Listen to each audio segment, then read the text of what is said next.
вечора, і ми знову у прямому етері. Телеканал ЕТР продовжує роботу. І це моя друга година сьогодні. І зараз у нас буде дуже цікавий гість, якого дуже поважаю, і якого вважаю, певним чином генералом чи командуючим певним фронтом. Зараз ви зрозумієте, чому. Бо це Антон Дробович, керівник Українського інституту національної пам'яті. Салям алейкум, Антоне. Алейкум асалям. Майже по-кримсько-татарською. Слухай, по-перше, я вдячний, що ти долучився. По-друге, я нагадаю, я згадував сьогодні, що нас особисто познайомив Олександр Ройтбурд, і тому я хочу почати не зовсім з того, з чого хотів почати, про цей музей віртуальної окупації, тощо, про що ми будемо розмовляти далі. Але вчора був такий випадок, найганебніший, я просто порівняти не можу ні з чим, коли депутат від фракції «Слуга народу» на ім'я Артем Дмитрук оприлюднив заяву не просто з протестом проти присвоєння ім'я Олександра Ройтбурда Одеському національному тепер вже художньому музею, а й він вчинив наклеп. І, на мій погляд, просто він обмовив вже, на жаль, нашого друга померлу людину, одного з найвідоміших українських художників і взагалі громадян України. Чи ти бачив це, Антоне? Я не бачив, я бачив цитати в Фейсбуці, що люди там брали цитати і, власне, критикували цього депутата за те, що людина говорить речі, які не відповідають дійсності, чи то по незнанню Олександра Ройтбурда, чи то з якихось інших там злих намірів. Я твою оцінку хочу почути. Він назвав, я не буду повторювати, це просто наклеп відвертий, да? І коли державна людина, все ж таки народний депутат від правлячої фракції, я просто закликав вчора засудити його, чи просто вигнати з фракції. Поки що реакції немає, але, я не знаю, як це можна оцінювати з точки зору, мене, оскільки я знав Олександра досить довгий час, і, власне, всі ці оцінки цього депутата, вони свідчать про, по-перше, абсолютне незнання Олександра. Тобто Олександр Ройтбурд – це взагалі надзвичайно глибока, розумна людина, це видатний український єврей, і якому видатний український мислитель, художник, і цього депутата, а як його прізвище ще раз? Артем Дмитрук. Да, я не знав, ніколи не чув про депутата Дмитрука, але про Олександра Ройтбурда чув багато. І більше того, президент в своєму указі, присвоюючи статус національного музею Одеському художньому музею, рекомендував області і місту власне розглянути питання про присвоєння. І це свідчить про те, що цей депутат, хоча він з фракції «Слуга народу», м'яко кажучи, не розуміє позицію і президента країни, який, власне, цю фракцію... І я чув критику депутатів «Слуги народу» на адресу такого депутата, що він говорить щось таке, чого не розуміє.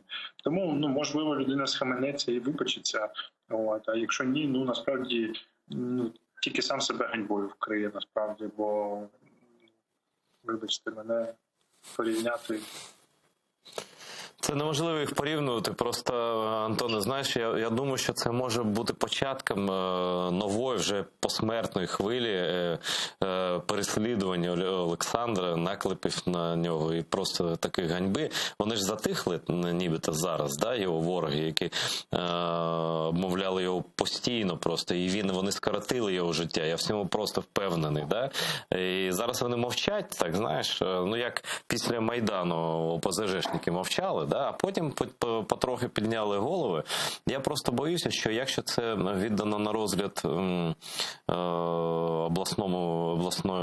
обласній раді, да, то може бути початок такої ганебної кампанії. Я цього дуже б не хотів, і це просто ганьба і на державному рівні буде, не лише на одеському. І це ганьба буде не для цього депутата, який просто не на своєму місці, очевидно.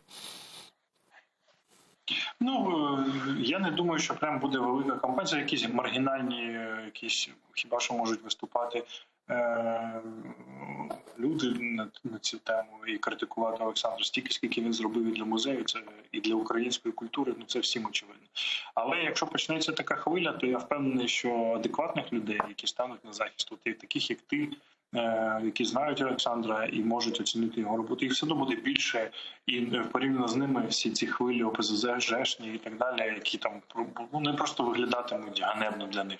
Принаймні, я сподіваюся, що так буде, бо, власне, з ким не говориш, з адекватних людей всі чітко розуміють цінність для України Олександра і пам'яті про нього. Він був ексцентрична, надзвичайно цікава людина, іноді навіть скандальна, але ну це просто він був великим інтелектуальним провокатором, який змушував задуматись, поміркувати над чимось, посперечатися суспільству.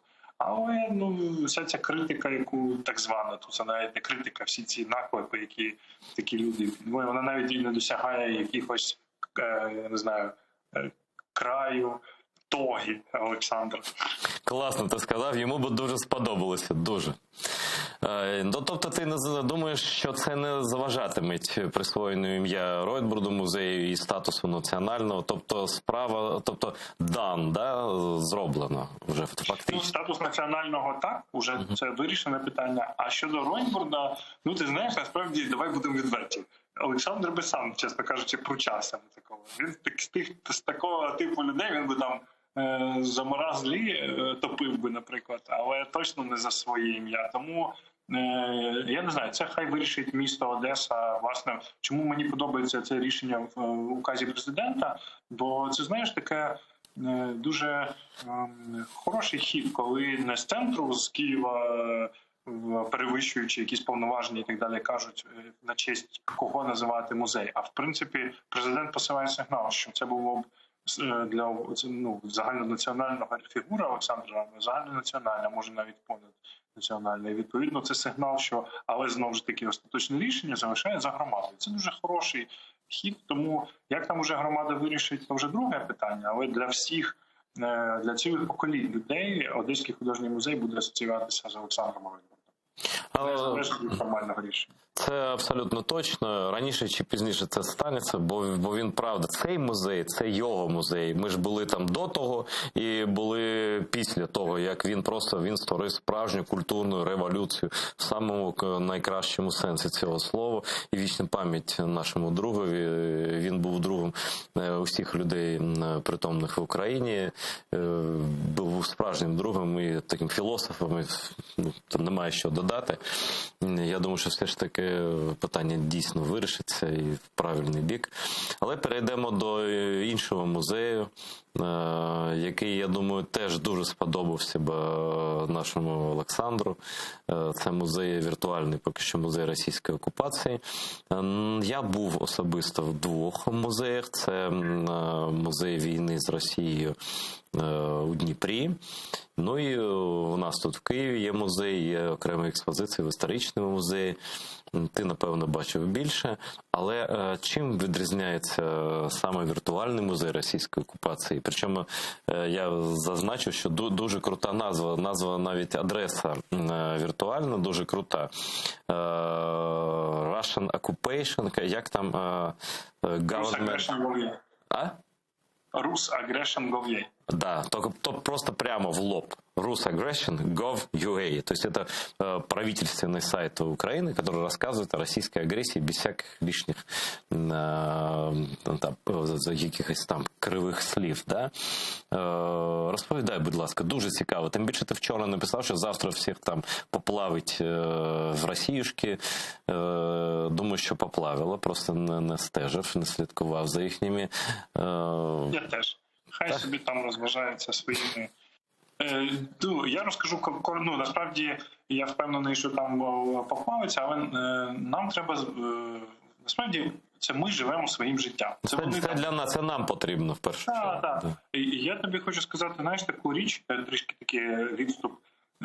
У нас є таке своє життя зі своїми викликами. Ми будуємо незалежну Україну, намагаємося краще жити, досягати нормальних якихось результатів, перемог. І насправді ми вже давно позабули про ту Росію. Якби вона на нас не напала, не відібрала Крим, не намагалася витіснити кримських татар з Криму, не вчинила ці злочини, ми б насправді вже б забували про ту Росію. І можливо, знаєш, це як хулігани.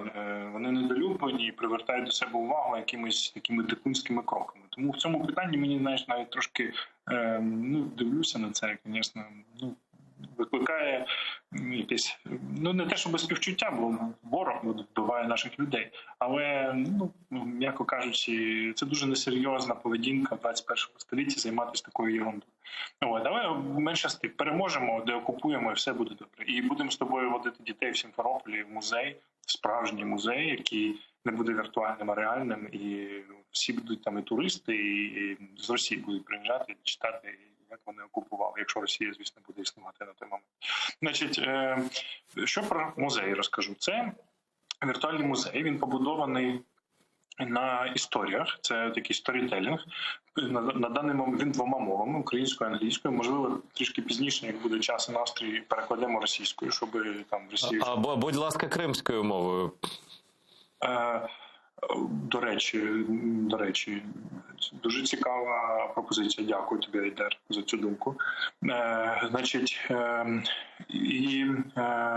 Власне, він зараз побудований так, що це історії, конкретні історії про або конкретних людей, або конкретні об'єкти, які були там, наприклад, захоплені або пошкоджені, або конкретні злочини, здійснені російським окупантом.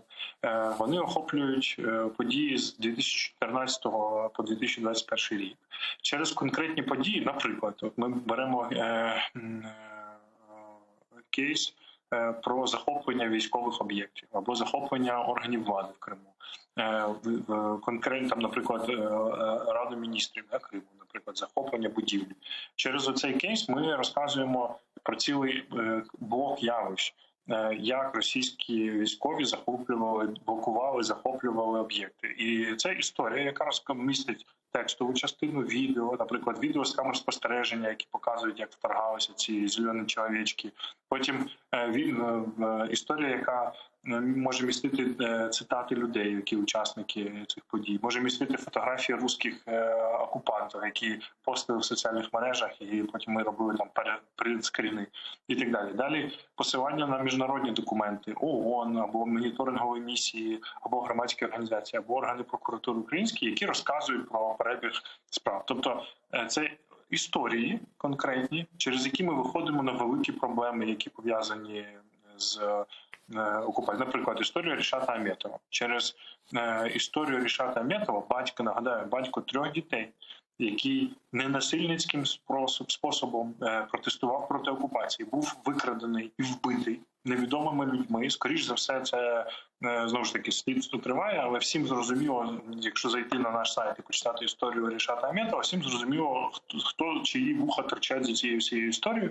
І більше того, з цієї історії ми відкриваємо сам феномен, який в Криму раніше не був до російської окупації – насильницькі зникнення людей, коли люди серед білого зникають, і їх знаходять потім мертвими. Тобто через оцю історію конкретної людини, надзвичайно трагічну історію, її насправді кейс про Рішата Аметова не можна спокійно, рівнодушно прочитати. Ми приходимо цих подій. До цього кейсу, крім відео, крім посту його, там, який набрав колись 11 лайків, де він закликає людей. Також до цього матеріалу прикріплені посилання на рішення на моніторингові місії міжнародні, які кажуть про такі злочини, що їх стало значно більше за цей час. Тобто, по суті, це наративний музей, де експонатами є поки що, бо пізніше ми будемо додавати блоки з експонатами конкретними предметами, є історії конкретних людей, через які ми відкриваємо всі подробиці окупації.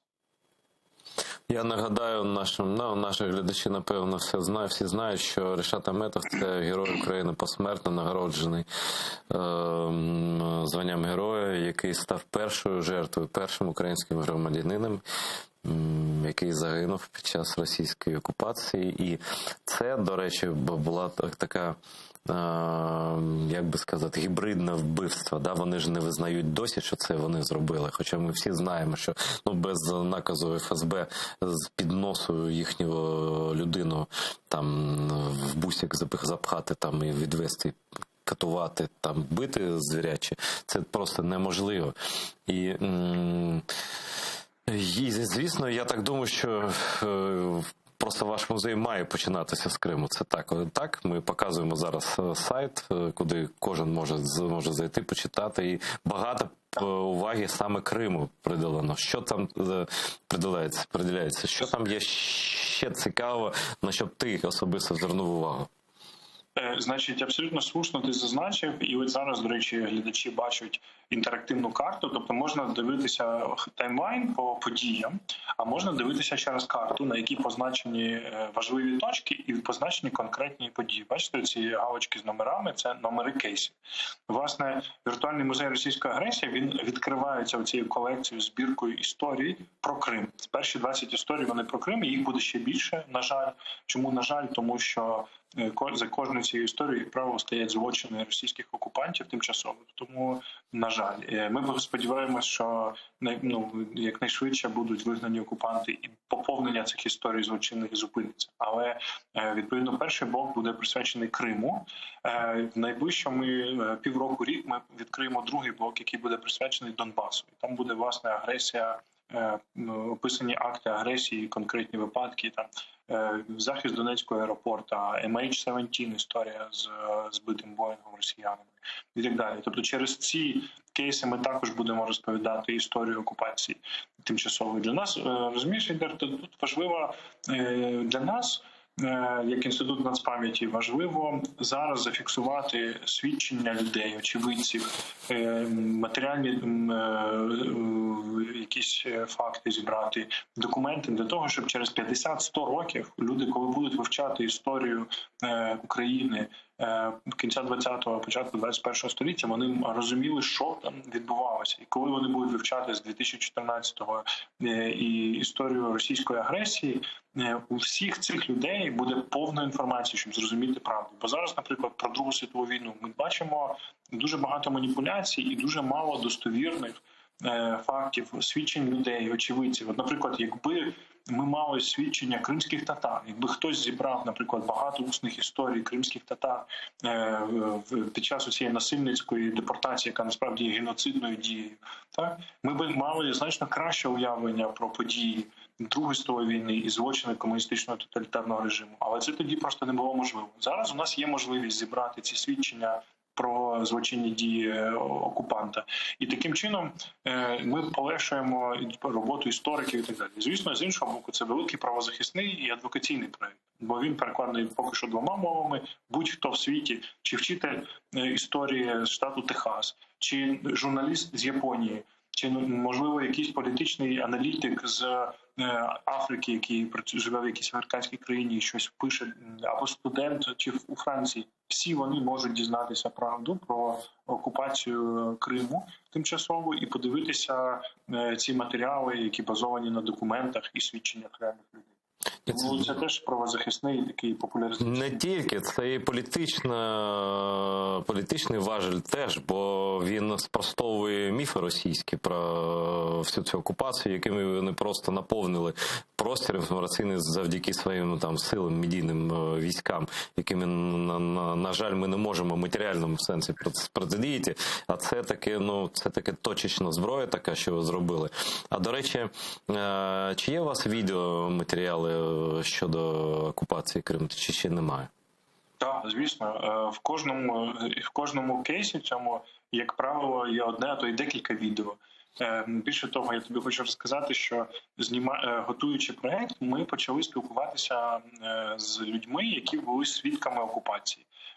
Нам, наприклад, не вистачало якогось відеоматеріалу. Ми спілкувалися там з Ріфатом Чубаровим, там, наприклад, чи з Мустафою Джемілєвим, або, наприклад, з Турчиновим спілкувалися, чи з Арсенієм Яценюком. Нам було важливо зрозуміти, що відбувалося в Криму, як люди сприймали окупацію, як люди, які в Києві жили, як вони реагували на окупацію. І з цього вийшла навіть окрема колекція, ми десь понад 20 записів глибинних усно-історичних інтерв'ю по 3-4 години про Крим. І ми навіть, у нас є окремий портал, називається «Архів усної історії», там, де ми збираємо усні свідчення про Революцію Гідності, Другу світову війну, Голодомор, події взагалі історичні попередніх епох. І ми навіть там окремо зробили збірку відео цих інтерв'ю з фактично нашими сучасниками, які потім ми їх транскрибували, там є текстова частина, відеочастина і так далі. І невеликі частини, вони можуть бути розміщені на музеї. А так загалом різні відео є.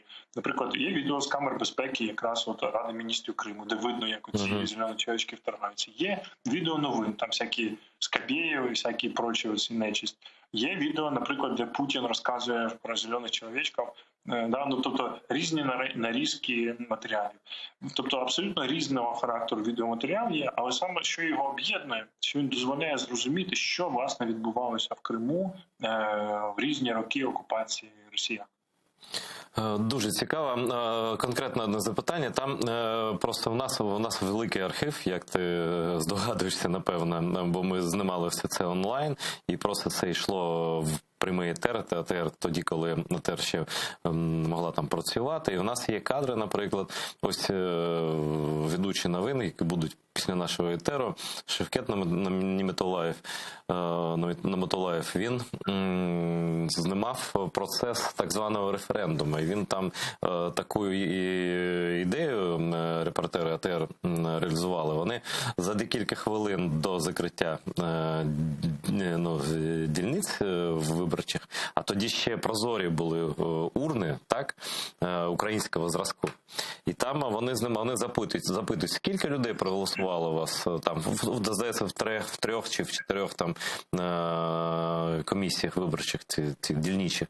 Вони кажуть, там 1200 людей, 1500, як їм сказали там нарисувати, але камера переходить на цю урну, і там видно, що там ось стільки бюлетенів. Так? Тобто це просто візуальний доказ того, що це брехня, як вони фальсифікували цей референдум. От якщо в главі про референдум не вистачає такого про цей фейковий, то ми можемо додати, просто я проштудую це, і я просто раджу всім подивитися, поклацати, як то кажуть, і може хтось може щось додати, і куди до вас звертатися, якщо б запропонувати якісь віртуальні відеоекспонати там чи що. Так, якщо дивіться, це дуже дякую. Бачите, work in progress. Насправді проект відкритий до наповнення, і ми дуже закликаємо, якщо є цінні матеріали, ми, крім того, що ми їх передаємо прокуратурам, Офісу Генпрокурора і Прокуратурі Автономної Республіки Крим, ми також можемо інтегрувати відеоматеріали до музею, до діючих колекцій, до нових кейсів. І у нас якраз є, до речі, кейс про референдум, і це було б дуже слушно. Тому, якщо канал АТР дасть нам право на розміщення, звісно, бо для нас важлива ця історія з дотриманням прав. Там багато, просто ми, звісно, допоможемо, чим зможемо. Є такі історії в нас там про Відже Кашка, да, яку фактично вбили окупанти. Є багато кейсів таких. Є історія про блокаду Крима. Про все фактично є. Тобто ми будемо раді долучитися до співпраці. Просто нав'язувати це не красиво, але якщо ви Дякую. Скажете, так, оперативно, бачиш, work in progress. Добре. Це дуже важливо, насправді, бо, знаєш, цей музей, він свідчить окупантам в режимі онлайн. Вони всі вміють користуватися інтернетом. І ось вночі такий сидить собі, умовний Аксьонов, так? І думає, який я класний хлопець, як мене Путін любить. Але ж з іншого боку думаю, я ще молодий відносно, да? І тут ось все перераховано, да? І що мені робити, да? Куди? Путін може там, коли буде тікати, візьме з собою Шойгу, а мене? А як я? І просто спати гірше через це. Це теж певний вплив. Я хотів тобі сказати, що у нас там є окрема рубрика «Особові справи». Там є госпожа Поклонська, господин Аксьонов і прочі дами і господа. І відповідно там, звісно, є інші люди. Є люди, які боролися за українську незалежність, тобто профайли тих людей. Але, знаєте, там зразу видно, ти коли читаєш кейси, ти бачиш, в якому контексті ця людина. Ми старалися дотримуватись нейтралітету. Ми не хочемо там доски позора при кого-то пригладити, але факти і вчинки людей, вони свідчать. Хто був зрадником, хто був злочинцем, хто допомагав вбивати і катувати кримських татар, інших представників інших національностей, хто боровся і захищав свою країну. В принципі, це дуже видно, і тому ці показові речі, вони дозволять будь-якій людині скласти своє враження, хто чого вартий. І, відповідно, ці господа, вчителі будуть по всьому світу розказувати про окупацію Криму, використовуючи ці матеріали. І всі, школяр, навіть п'ятикласник, зможе, подивившись відео про всяких там Путіна, Аксьонова, всю цю прочу шобу, скласти собі уявлення, хто є хто. Слухай, через те, що музей віртуальний, там же можна постійно оновлювати інформацію. Ось яка остання інформація? Чи є там інформація про репресії проти Нарімана Джелялова, який зараз просто знаходиться у в'язниці, і навіть в психлікарні його там роблять вигляд, що там хочуть обстежити. Ну, це просто ганьба, ганьбіще. Це такі радянські гулагівські часи, що просто соромно навіть дивитися на це і боляче. Чи є там, чи ви моніторите, коли ви додаєте події? Значить, кожен кейс, це насправді це невеликий текст, але над ним може бути навіть декілька місяців роботи. Основні кейси були написані протягом зими, весни цього року. Тому цього кейсу конкретно ще нема, тому що повнота по ньому інформації, ну тоді він ще не відбувся в тому вигляді, як ми знаємо. Тобто, хоча інші багато злочинів російських відбувалось до того. Але, відповідно, нам для підготовки кожного кейсу потрібно багато часу, декілька місяців, тому що важливо не тільки саму історію додати, але через цю історію розкрити цілий феномен, який пов'язаний з злочинами. Тому що, як правило, це ж не поодинокі випадки. Росія не просто взяла одну людину і, знаєш, проводять репресії чи незаконні утиски. І, як правило, це система. За кожною такою історією є десятки тих, про яких ми не знаємо. Да? Ми знаємо, наприклад, що росіяни здійснюють комплексне переслідування кримсько-татарського народу. Так? І лише просто ці історії для нас є точками входу. Так, ми багато чого ще не знаємо, багато чого люди не можуть розповісти, багато, ну просто там таке, коли це все стане наявним, ця картина буде дуже такою кричуч. Ну, вона і зараз погана. Я хотів запитати ось про що. Про команду. Хто робив? Це дуже важливо. Тобто я знаю, що такі речі, знаєте, це крафтова справа. Це не може зробити будь-хто. Да? Розкажи, будь ласка, чия ідея, по-перше, була, хто це фінансував і хто над цим працював і працює? Значить, загалом ідея виникла так, що у нас був минулого року, десь плюс-мінус цей час, був семінар, який Фонд відродження проводив, Українська Гельсінська спілка, здається, справ людей. Ну, семінар, який був присвячений темі документування злочинів, російських злочинів. І, власне, під час цього семінару у нас виникла думка, були представники прокуратур, представники музеїв, правозахисних організацій, органів влади, різних міністерств. І ми обговорювали, як би могла виглядати архітектура цих баз даних. Ну, і в якийсь момент стало зрозуміло, що з одного боку важливі бази даних про порушення і злочини, але вони мають здебільшого бути захищені і закриті, тому що там дуже часто інформація, як ти слушно зауважив, що є деякі люди, які не можуть розповісти, бо їм загрожує небезпека. Ну, зрозуміло. Тимчасово окупованих територій. Але з іншого боку існує потреба в створенні якогось продукту, який би містив інформацію з відкритих джерел або з тих джерел, які можна розповісти, і презентував би проблему і характер проблеми, і об'єднав би громадські організації, які вже 8 близько, не тільки громадські організації, засоби масової інформації, журналістів-розслідувачів, але переважно громадські організації, які документують злочин. І відповідно так виникла ця ідея на цьому семінарі. Декілька представників прокуратури Автономної Республіки Крим були на цьому семінарі, люди з представництва президента України в Криму і так далі. І ось ми після цього семінару так от об'єдналися, і фактично команда склалася така, що Інститут нацпам'яті за підтримки Міжнародного фонду відродження і за кошти переважно. Ми теж невелику суму своїх коштів. Тобто дякуємо пану Соросу, да? Да, по-перше, так. А по-друге, інститут теж дав невелику частину коштів. В наступному році, я сподіваюся, ми більше закладемо. Просто минулого року нам вдвічі урізали фінансування. Тому ми не могли, насправді, багато закласти. Але теж нічого не дати теж не могли, бо це було б негарно. Відповідно, далі представництво президента в Криму, потім Офіс Генерального прокурора, Прокуратура Автономної Республіки Крим, Міністерство юстиції, Міністерство закордонних справ. У кожного була своя робота. Хтось допомагав знаходити експертів, нетворкати, хтось фінансував, хтось здійснював загальне керівництво, як наш інститут. Хтось верифікував кейси, щоб вони, наприклад, прокуратури, щоб там, наприклад, були точні дати, точні дані про підозрюваних. Вони нам дали частину матеріалів, які можна давати з кримінальних проваджень.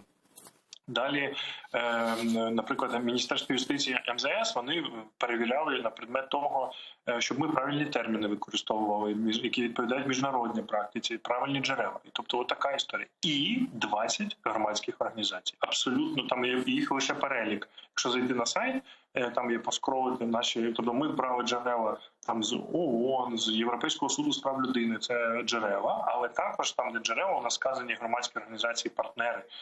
Це неймовірна кількість кримських громадських організацій, які вийшли з Криму і досліджували, і до сих пір моніторять загальноукраїнські громадські організації, які займаються правозахистом і так далі. І відповідно головним таким власне виконавцем проекту був Центр дослідження безпекового середовища «Прометей».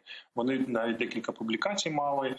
«Крим за завісою» – це така знаменита робота аналітична, яка перекладена турецькою, німецькою, англійською мовами.